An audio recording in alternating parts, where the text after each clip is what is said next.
যারা স্বাধীনতায় বিশ্বাস করে না তারা সরকার পতনের টার্গেট নিয়ে নাশকতা চালিয়েছে বলে মন্তব্য করেছেন প্রধানমন্ত্রীর বেসরকারি শিল্প ও বিনিয়োগ উপদেষ্টা সালমান এফ রহমান। আর যে কোনো পরিস্থিতিতে প্রধানমন্ত্রীর পাশে থাকবেন বলে জানালেন ব্যবসায়ী নেতারা।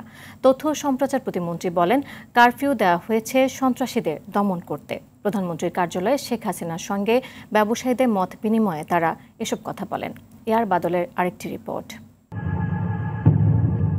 দেশে বিরাজমান পরিস্থিতি নিয়ে প্রধানমন্ত্রী শেখ হাসিনার সঙ্গে শীর্ষ ব্যবসায়ী নেতাদের মতবিনিময় সভার শুরুতেই গত কয়েকদিনের নাশকতার খণ্ডচিত্র দেখানো হয়।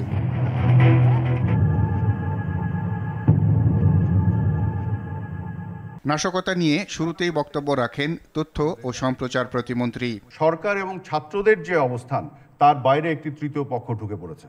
এই তৃতীয় পক্ষ অগ্নি সন্ত্রাস এবং জঙ্গি কায়দায় আক্রমণগুলি করছে। তো কাদের রাজনৈতিক যে উদ্দেশ্য, হাসিলের হাতিয়ার কাদের? এই জামাত এবং শিবির। এটা আজকে পরিষ্কার। প্রধানমন্ত্রীর বেসরকারি শিল্প ও বিনিয়োগ বিষয়ক উপদেষ্টা বলেন, স্বাধীনতা বিরোধীরাই কয়েকদিন দেশে নাশকতা চালিয়েছে। ছাত্ররা এখানে কোনো আন্দোলন করছে না। এই আন্দোলনটা কিন্তু আসলেই এমন বড় একটা ষড়যন্ত্র করা হয়েছে যে এটা সরকার পতন করার একটা আন্দোলন ছিল। এ সময় ব্যবসায়ীরা বলেন, জানমালের ক্ষতি রক্ষায় কারফিউ আরও আগে দেয়া উচিত ছিল। যারা নাশকতার সাথে জড়িত তাদের আইনের আওতায় আনার দাবিও জানান ব্যবসায়ী নেতারা। বঙ্গবন্ধুকে আমরা খুন করে ফেলেছি, ওনার কন্যাকে মারতে পারলে আমাদের স্বার্থ হাসিল হবে, সেটাই উদ্দেশ্য ছিল এখানে।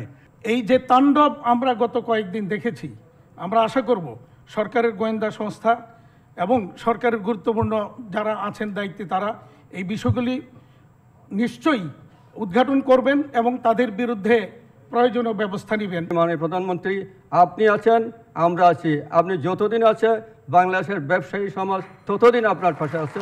ব্যবসা বাণিজ্যের ক্ষতির বিস্তারিত তুলে ধরে ইন্টারনেট চালুর দাবিও জানান তারা।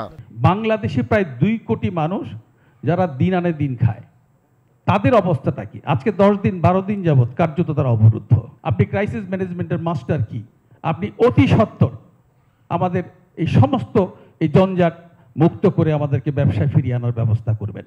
আপনার পাশে আমরা আছি, জীবন দিয়ে হলে আপনার পাশে থাকব।